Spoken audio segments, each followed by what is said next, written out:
Hey everybody, gosh, I miss all of you. Checking in for a little girl talk. Here's what happened. A couple of weeks ago, I ordered a Clinique face scrub, and with it, freebie, love those, came a full-size lip gloss. Now, I automatically almost threw it out because number one, let's be honest, you don't wear a lot of makeup in the baby bubble, but number two, it was this really dark, like maroon, almost black shade that I thought I will never ever wear. Then the next day, I don't know if the algorithms can read our minds now, but the next day I saw an ad on Instagram that said Clinique's Black Honey lipstick sells out again. And the article went on to say this has been the top selling color for decades, and now thanks to TikTok, a new generation has discovered it and it's just flying off the shelves. That happened to be the color that almost flew out of my hands because I judged this tube by its cover, you could say. Anyway, I tried it on, I'm wearing it now. You can be the real judge, but I really love it. And maybe I've got that ad kind of playing in my head too.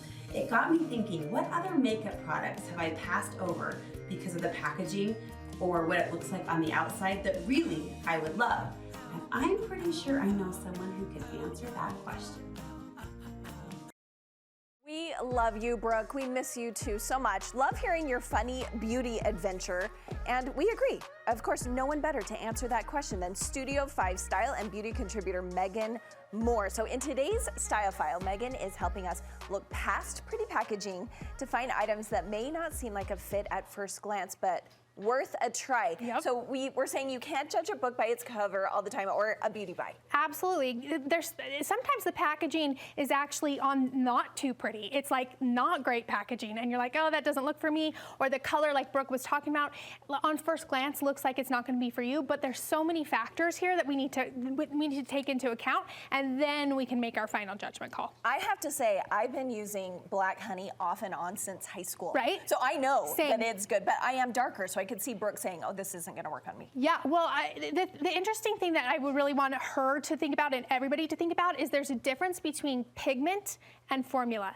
So even though the pigment in that product looks really, really dark, the formula that it sits in is very, very sheer. So when you put those two together, you get something in between. And so again, it looks way more intimidating than it actually is. Yes, so bravo to Brooke to giving it a little try. Okay, are there some products, like you were saying, that might be just universally flattering, like Black Honey? Yeah, for sure. There's definitely brands that focus a lot on that. They're trying to appeal to the masses.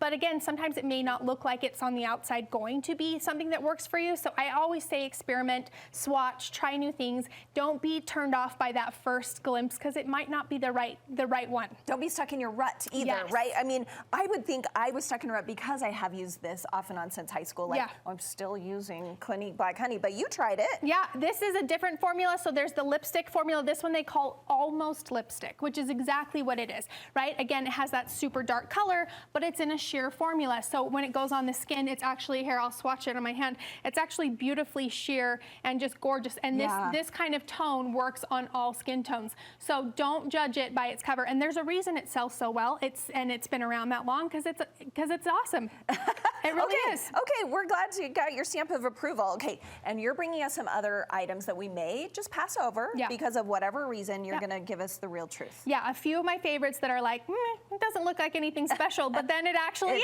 is. Okay, what are we starting with? Okay, so this one is by Catrice, and this is a blush that is a pH changing blush. I will always pick up these when I see them because, again, it looks on the surface, looks like, oh my gosh, that's neon, it looks too bright. The balm itself is actually clear, but once you swipe it on your hand, it reacts to the pH in your skin, and so you get a flush of color that's perfect for you. I get scared of these because I think like mood ring, like this is a joke, it doesn't really work. It feels a little gimmicky, and that's why a lot of people pass over it, but it really does give a beautiful flush because it doesn't use a traditional pigment, and everybody gets a slightly different result just because everybody's pH in their skin is slightly different. So yeah, it is going to be custom for you and really universally flattering because it's specific to your skin pH. Well, and $6? Right. I mean, you come can't on. beat You that. can't Okay. go wrong. I've never heard this term, underglow. Yes. You have something with underglow. Underglow. I like it. Okay, so we've seen this huge explosion of all these kind of shimmery like primers.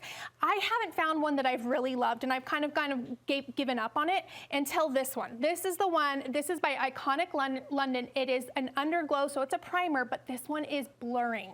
So it's beautiful on mature skin. It's going to give you that glow, but it's not shiny. It doesn't have those shimmery particles in it, and it gives you just this gorgeous blurred effect. So perfect for everybody. But again, that's an easy thing to pass by and be like, oh, I don't like the shimmery. It's kind of, you know, every brand has done it. It's nothing special. This is the one that I finally like.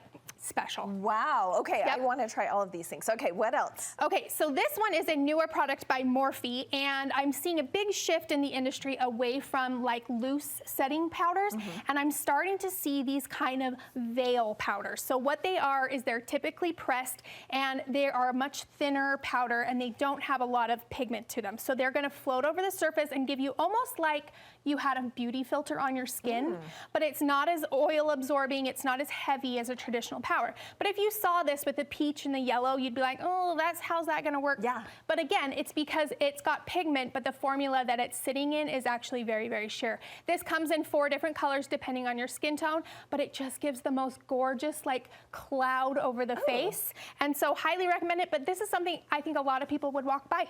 I would. I think it looks kind of not that attractive in the package. Yeah, it looks intimidating. It looks like, if it's gonna again, put a filter on me, yeah, but I'll it's just kind of balances all the colors, and then it just gives you this gorgeous kind of like cloud finish over the face. You're mentioning a cream shadow. Yes. Okay. So this one I feel like is one of those situations where the packaging is like does it no favors. Okay. It's made out of cheap plastic. It doesn't look like anything special. It's by L'Oreal, but this is one of their #1 selling eyeshadows of all time. And this color in particular, Amber Rush, works for everybody. It's like a rose gold color. And so, but the thing that's magic about this is 24-hour wear, and it is waterproof. So if you have a wedding, if you have a big day, we're gonna be outside. If you're on vacation and you go swimming, you can swim in this magic eyeshadow and it will stay on. But I think if you just saw it in the packaging, you'd be like, meh, nothing special. Yeah, because it's L'Oreal. it's kind of shimmery, and I shy away from shimmery. Yes, but they do have for everyone. They do have some matte formulas in this as well, but this particular color, because it's rose gold, works for cool skin and warm skin and anything in between. But if you need a long wearing shadow, this is your one. This is your one, but it would be easy to walk by that. Every single person, we all want to try each of these, so we'll do that after the show. Let's do it. Okay, thank you so much, Megan. Where do we find more from you? Always at thebeautysnoop.com and over on my Instagram at BeautySnoop. Beauty Snoop, she's the gal. Thanks. You bet. Appreciate you.